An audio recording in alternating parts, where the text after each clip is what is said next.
Hey, this is Colton with Central Alps out of Arlington with a premier off-road custom shop out of the DFW area. And today we've got this 2020 Ram 1500 Laramie Edition. Here are my tips and tricks if I'm installing this 6-inch rough country lift kit for you, especially if you're doing it from home. So for tip number one, you're gonna wanna use a small reciprocating saw to cut the brake line, which is actually attached to the strut assembly. Why I say to use a small reciprocating saw is because you're gonna wanna make that cut very precise.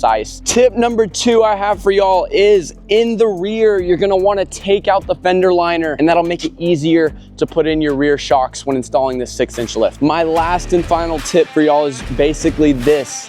Just know you're going to want to use a flex head ratchet when taking out the differential bolts. This is because if you don't use a flex head ratchet, your traditional ratchet is going to get stuck against the oil pan and you will not be able to get it out. They don't tell you this in the instructions, but I think it's very helpful for y'all to know. If you have any questions onto exactly what we did to this vehicle, or if you're like, I love it and I want my vehicle to look like this, you can reach out to one of our design consultants at 833-268-2577 and we'll be right with you. If you're curious as to what we needed to do to make these 35-inch tires fit with a 22x10 wheel with a -19 offset, you can go watch our Will It Fit where I explain exactly how we made these fit. If you have any questions on what we exactly did to this vehicle in terms of the brand of the lift kit, the brand of the tires, or the brand and make of the wheels, you can go watch our walkthrough video.